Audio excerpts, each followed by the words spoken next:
My parents abandoned me when I was born, but 30 years later, when I became wealthy, they wanted to return.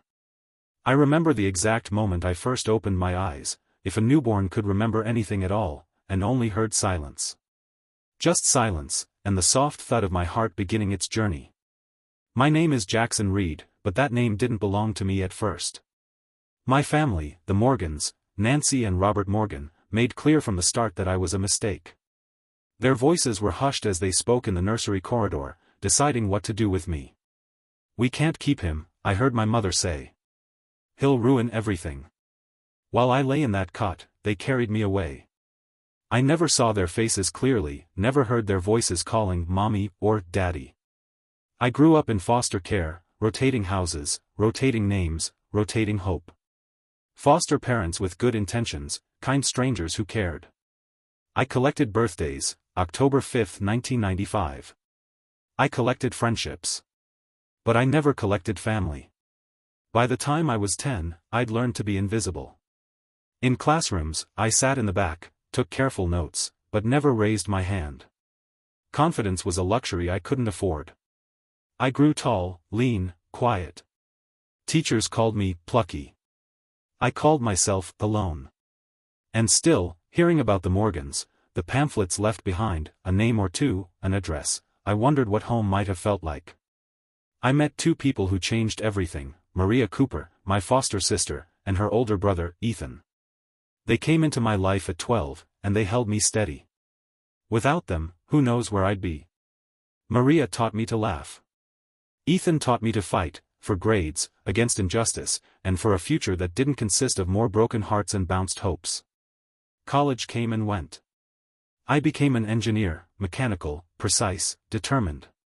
I built robots for manufacturing lines and later for surgical use. I moved to Seattle, worked for a startup, and by 25, I'd co-founded a tech company with my own name above the door, Reed Robotics. Revenue grew.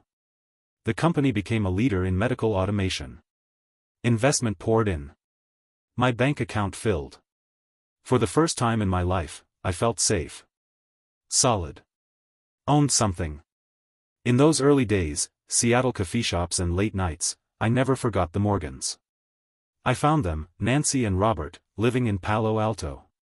3-story Mediterranean estate on the hill, sleek Tesla in the driveway. Their daughter, Claire Morgan, was now 27. Research scientist at Stanford. I watched them through public photos and neighborhood sightings. They looked happy. They never looked at me. Years passed. I built houses of steel and code.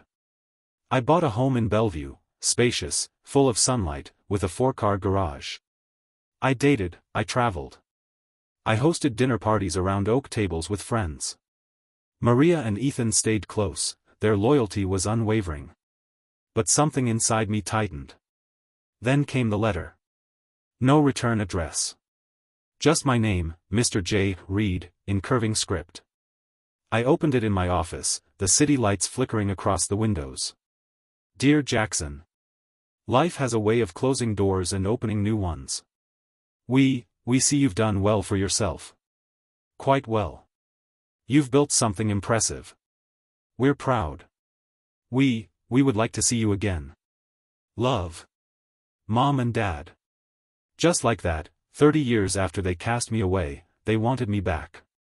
That night, I couldn't sleep.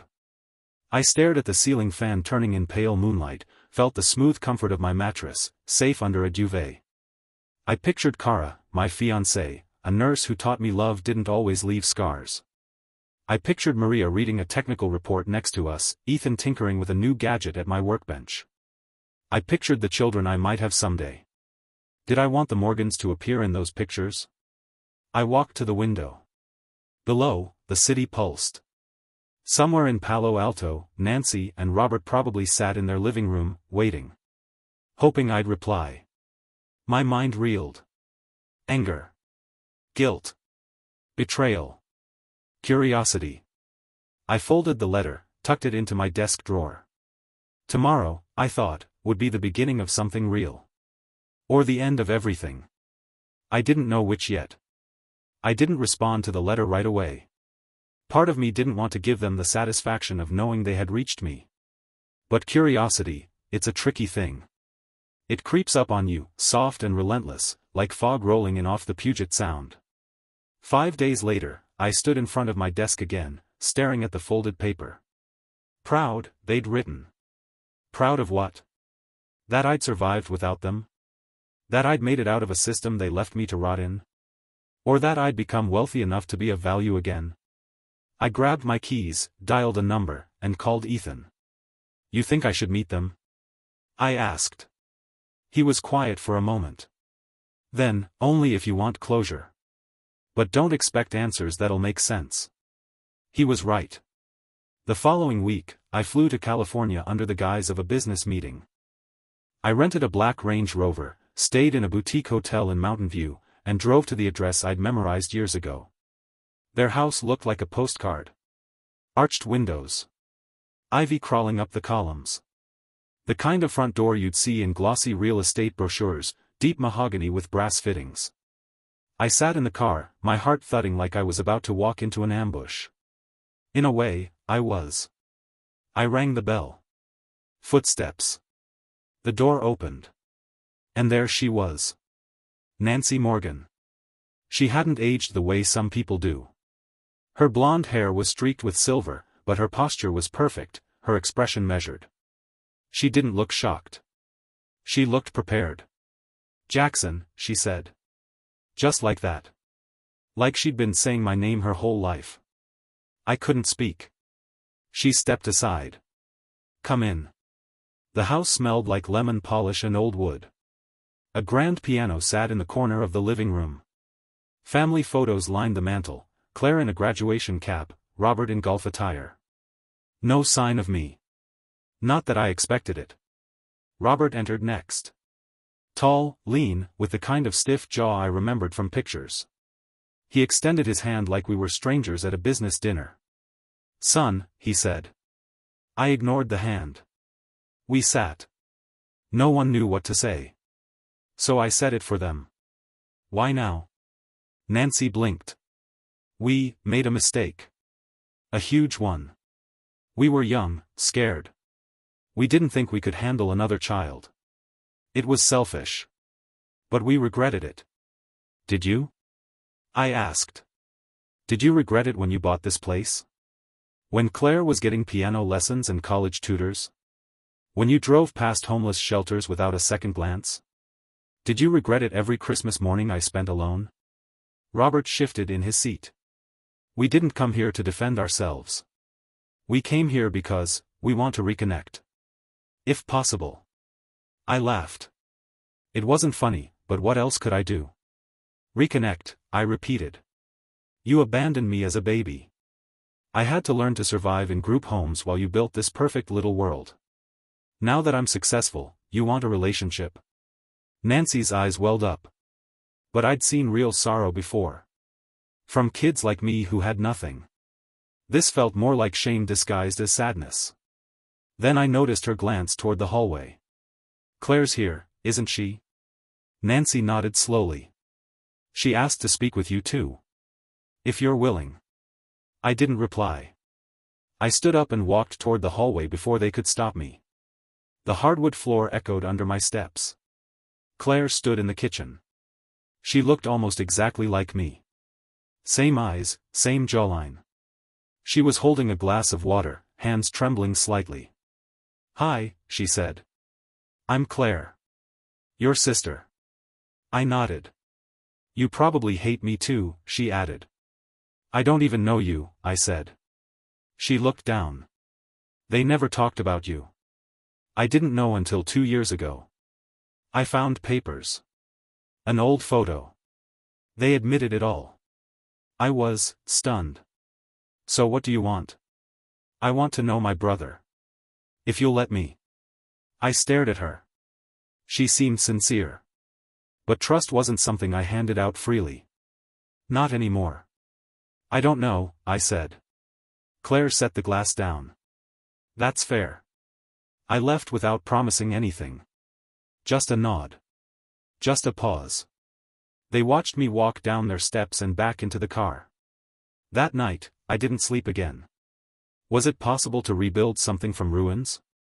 Or was this just them trying to erase guilt with late affection? The next morning, Claire texted me. I know it's a lot. But if you're still in town tomorrow, I'd like to show you something. I stared at her message. Then replied. Okay. The next morning was heavy with fog. California's sun hadn't yet broken through, and for a moment, I could almost pretend I was back in Seattle, wrapped in the familiar grays of my past life, a place that didn't ask so many questions. Claire picked me up in a silver Prius, no makeup, her hair tied back. She looked nothing like the polished profile photos I'd seen online. More like someone trying to step out of a costume and show her real skin. We didn't speak much at first. I watched the hills roll past, and she kept her eyes on the road like any wrong glance might unravel this fragile truce. After 20 minutes, we arrived at a small white building tucked between oak trees. A youth community center, modest, with a cracked basketball court in back and a mural painted along the side, kids holding hands under a bright sky. Claire parked and turned toward me. I come here twice a week, she said. I volunteer with kids who grew up, like you. I didn't answer. I just stared at the mural.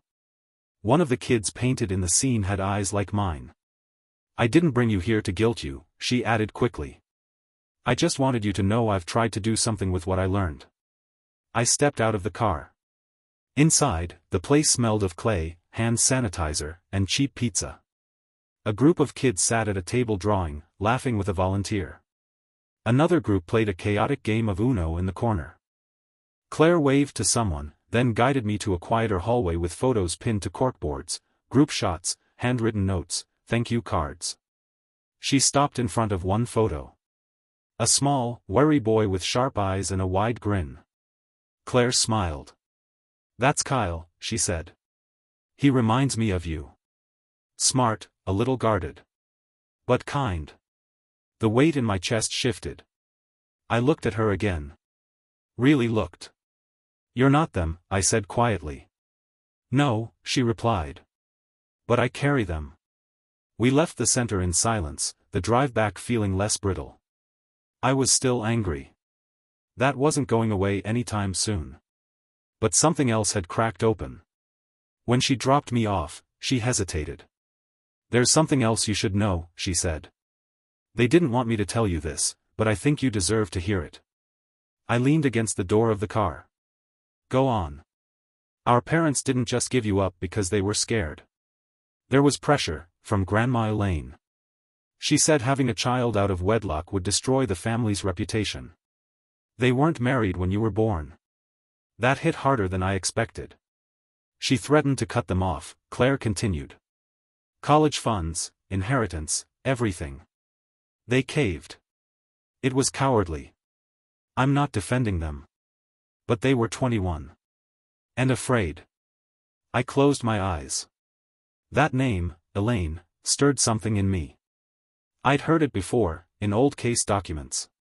She'd been listed as a next of kin but had never responded to outreach. Claire added, she died 5 years ago. Cancer. She never asked about you. Never mentioned you. I nodded slowly. It didn't make what Nancy and Robert did right. But it added layers. Cowardice. Influence. Generational damage. Not an excuse, just context. That night, back in my hotel, I received another message, this time from Robert. Your mother and I would like to meet again. No pressure. Just dinner. One evening. Our treat. I stared at it. Dinner with the people who left me on the doorstep of strangers. It was tempting to delete the message. Pretend it never came. But something in me wanted to face them one more time, not for closure. For control. I replied. Tomorrow. 7 p.m. somewhere public. They suggested a bistro in downtown Palo Alto. I accepted. The next day, I dressed sharply. Dark suit, no tie. Professional. Calm. A version of myself they hadn't helped create but now wanted to be proud of. When I walked into the restaurant, they were already seated. Nancy stood when she saw me. Robert offered another handshake, which I still didn't take. We ordered drinks. Nancy sipped wine. Robert stuck with water. No one spoke until the waitress left. "We're not asking for forgiveness," Robert said finally. "We just wanted to know you. To have some piece of the son we lost." "You didn't lose me," I replied. "You gave me away." Nancy's eyes glistened. "You're right. And we've regretted it for 30 years. I took a slow breath. "You didn't even look for me." "We were told not to interfere," she said. "That it would be traumatic. The agency warned us. And, we were cowards." For the first time, I saw her vulnerability, not polished or performed. Just raw. "I had birthdays alone," I said. "You were there for Claire's dance recitals, her college applications. And I was in a group home getting hand-me-downs from kids who aged out before me." Robert looked down. "There's nothing we can say to erase that." "Good," I said.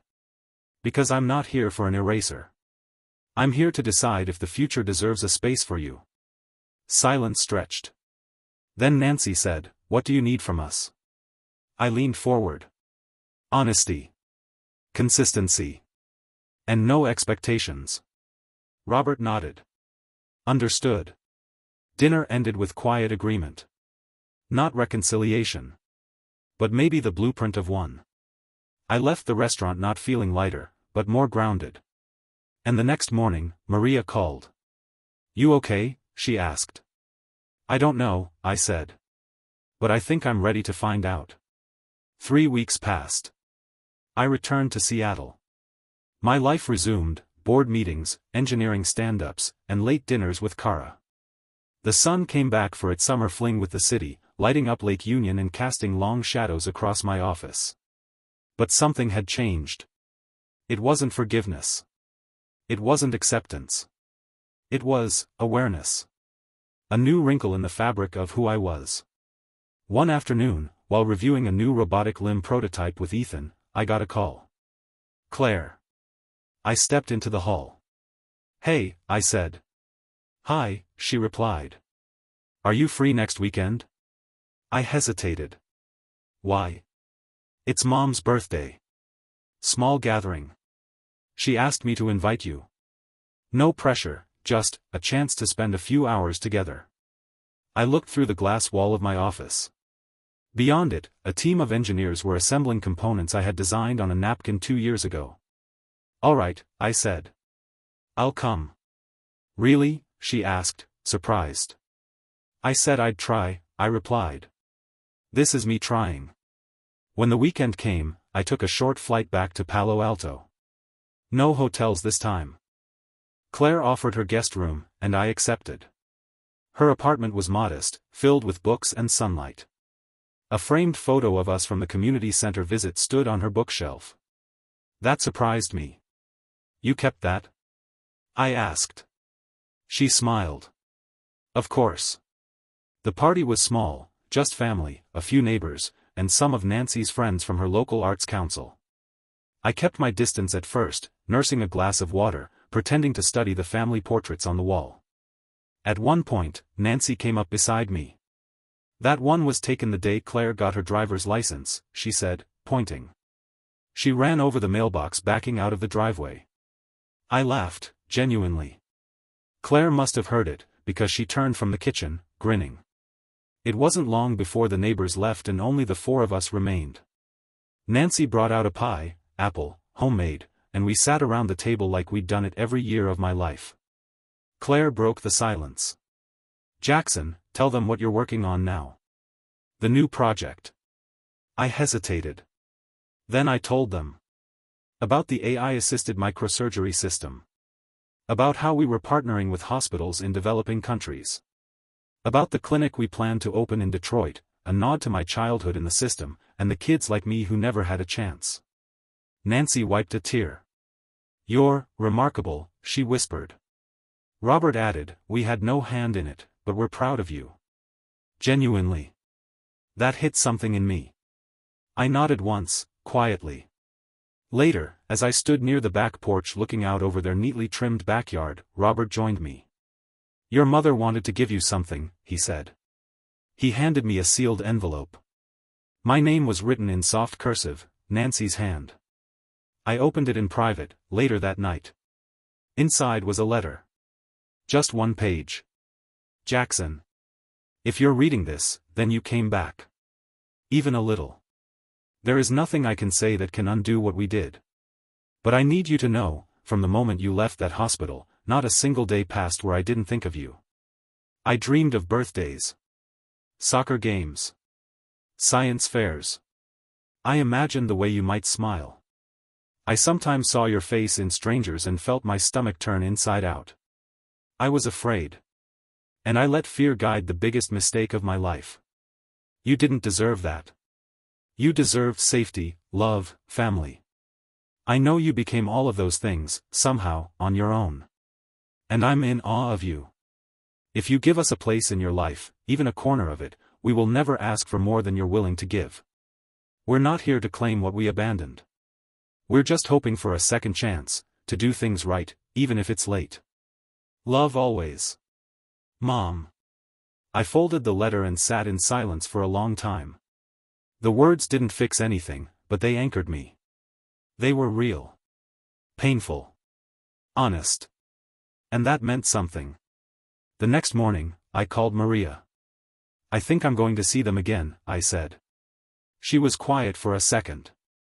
Then, you think it'll help? I don't know, I admitted. But I think I want it to. Ethan texted later, just don't let their regret become your responsibility. You earned this life, Jay. And he was right. Whatever came next, it had to be on my terms. A few months passed. Autumn rolled into Seattle with that damp chill I'd always secretly liked. The leaves along Mercer Street turned bronze and gold, and Reed Robotics finalized its biggest contract yet, with the Mayo Clinic. My name appeared in Forbes. Investors called daily. But I wasn't thinking about any of that. I was thinking about a boy who used to count ceiling tiles in a group home dormitory and wonder if anyone out there knew he existed. I thought about how far he'd come. How far I'd come. One evening, as I was locking up the office, I got a call from Claire. Hey, she said, her voice tight. Can you come to Palo Alto? It's Mom. My chest went still. What happened? She's in the hospital. Heart complications. It's not critical, but they're keeping her overnight. I was on the first flight the next morning. At the hospital, Nancy looked small in the bed. Pale, but conscious. Wires ran from her wrists and chest to machines blinking quietly. Robert sat beside her, holding her hand.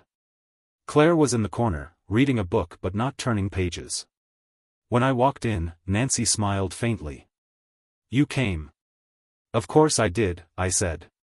She gestured weakly. Sit. I did. She studied my face like she was memorizing it. I didn't think I'd ever see you.